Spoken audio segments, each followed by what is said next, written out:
estamos de volta com o Gazeta Entrevista. Continuamos debatendo segurança pública no que se refere à questão do nosso sistema prisional e da reincidência aqui em Rio Branco. Bom, como eu prometi, deixar o professor Francisco Raimundo falar, que eu acabei sendo indelicado e não dando tempo do professor Francisco falar. Professor, a professora Marisol estava falando a respeito do ciclo, que é um ciclo nada virtuoso. Claro que é quase óbvio o raciocínio a respeito da questão das falhas no sistema educacional, inclusive. Né? A maioria dos criminosos jovens, envolvidos com tráfico de drogas, e a educação seria um instrumento para tentar quebrar essa lógica. Por que nós não estamos conseguindo fazer isso? Há problemas de que ordem? Como a professora Marisol colocou, são multifatores, né, em relação à reincidência criminal e à reincidência penitenciária, a reentrada na prisão. Então, pensar essa problemática apenas de uma terminalidade do que já, né, aconteceu e dos crimes e do preso é importante, e a gente tem pesquisado no direito como fazer um trabalho preventivo em relação a essa situação, porque a segurança pública ela é uma preocupação e preocupação muito forte no nosso estado, como foi colocado, né, um estado de fronteira trinacional, que a droga entra com facilidade, né, que armas entram com facilidade. A ausência do exército nas fronteiras. Então, toda essa ausência de uma política de proteção da nossa zona de fronteira, isso é um problema sério que tem, né, gerado nesses últimos anos,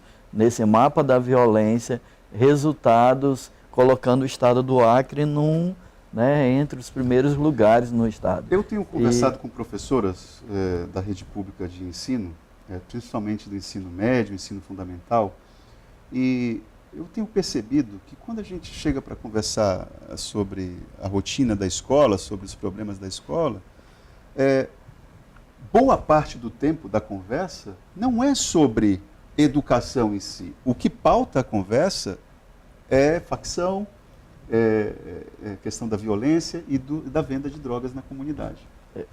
Nós fizemos um projeto agora com o Ministério Público de mediação escolar e os problemas de alunos em ensino fundamental, né, e ensino médio, problemas esses com os professores, de indisciplina, de não respeitar o professor, de não se manter na sala de aula, né, O que lhe surpreendeu? grandes dificuldades. E aí, esse perfil, né, do aluno de família desestruturada, que ninguém acompanha o aluno, não há limites, alunos já envolvidos com facção, alunos que não aceitam ficar na sala X porque tem grupos de facção naquela sala de aula, né, querendo impor até para a gestão da escola onde deveria estudar os alunos por sala de aula. Quer dizer que a organização, a distribuição de alunos, a lógica estabelecida é pertencer a esta ou aquela facção? Aquele grupo de facção. Então, um problema sério, né? Até soube agora, recentemente, que a comemoração da Páscoa dividido por grupo de facção. Como assim, professor? Então, aquela facção comemoraria a Páscoa na sala com os alunos que fossem daquela facção, separado. Bom. Então, hoje um grupo faria a comemoração, no outro dia outro grupo faria a comemoração separada, né? Um sentimento de Páscoa, mas sem unidade, né? Então, assim, o problema que a gente, né, esse tema é um tema complexo e é um tema recente, mas, assim, pensar políticas públicas preventivas para que esse adolescente ele não venha a se tornar o criminoso e o preso, né? Então tem relação com a educação, tem relação com a saúde, número de abusos sexuais, estupros, que tem acontecido muito, né? Então, as ocorrências que têm sido evidenciadas por professores e por gestores escolares, a dificuldade de lidar com isso. Professor Rubicleis, bom, esse cenário que o professor Francisco colocou aqui é de completo, quase um caos. Cenário dantesco. Dentro de um espaço público, a facção criminosa definindo, comemorando para celebrar a Páscoa, definindo quem vai para qual lugar e horários. Como é que a gente quebra esse ciclo? Essa é a pergunta que a pesquisa responde. Tenta ou pelo menos responder. tenta responder. Porque é o seguinte, o que faz com que o indivíduo volte várias vezes a ser preso? O que nós descobrimos é que o fato de você ter sido preso na adolescência, em muito contribui para você ser preso na vida adulta e continuar sendo preso. Um outro fator que assim, é extremamente relevante é a questão de você ter ou não uma carteira assinada. Pessoas que têm uma carteira assinada têm uma probabilidade 9 pontos, aliás, 10 pontos percentuais menor do que pessoas que não têm então, já carteira assinada. Questão econômica... Ou seja, emprego formal, independente do salário. Se você tem um emprego formal, isso vai reduzir a probabilidade de você entrar novamente no mundo do crime. Mas não é só isso, né?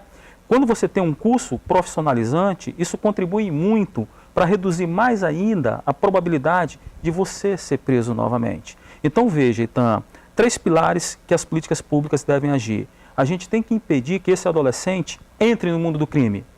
Isso é muito importante. Se você age... Parece óbvio, professor, mas não é. Mas não é, exatamente.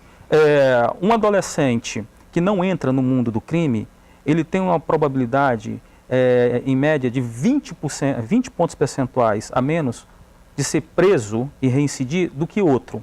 Então, se tu pegar um adolescente que não reincide e que no futuro foi um adulto que tem uma carteira assinada e tem um curso profissionalizante, eu estou falando aí de aproximadamente 40 pontos percentuais de diferença com o que tem o perfil contrário, que foi preso na adolescência, que estava desempregado, que não tem curso profissionalizante.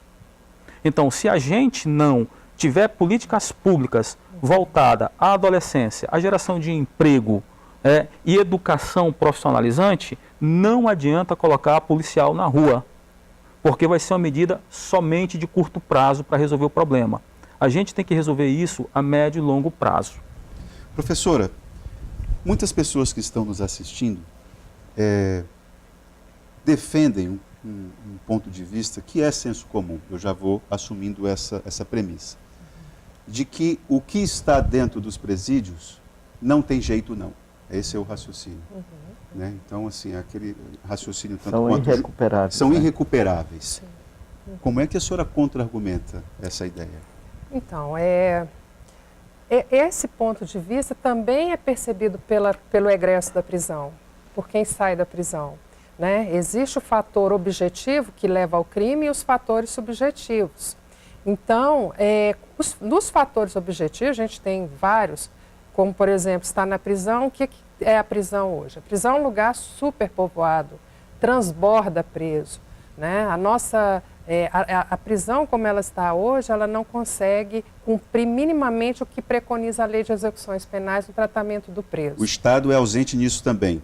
Ele falha nisso também, na estrutura. Eu digo que não é ausente, mas por vezes ele está minimamente presente. Nós temos uma população carcerária hoje no Brasil de quase 1 milhão. Somos a 3ª população prisional do mundo. A primeira Estados Unidos, segundo China, né? E o Brasil é o 3º. Nós não temos individualização da pena. O reincidente, o réu primário entra na prisão, ele vai ficar no mesmo espaço que o reincidente. Então, o ambiente ele não possibilita, por exemplo, isso que o professor Rubicleis falou, a profissionalização do preso. Como vamos profissionalizar uma pessoa presa se não há espaço dentro da prisão para isso? Entendendo que o preso, o único direito que lhe foi tirado foi o direito à liberdade. Né? Todos os outros são garantidos pela lei, não é isso, professor? É isso. Olha, infelizmente, o nosso tempo acabou. Eu tenho aqui, isso aqui é um outro estudo da professora Marisol, entre o poder. Só para que você, eu fiz questão que ela trouxesse isso aqui para que o telespectador percebesse a seriedade com que essas pessoas que estão aqui conduzem os estudos, a aplicação que dedicam ao que leem e ao que escrevem também.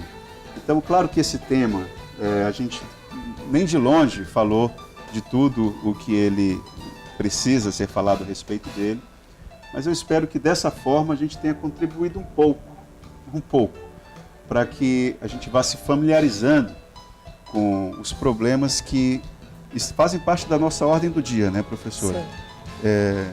E tem relação direta com a rotina de muitas famílias aqui no estado do Acre. Eu queria agradecer ao professor Rubiclés, professora Marisol, ao professor Francisco, pela vinda aqui ao Gazeta Entrevista.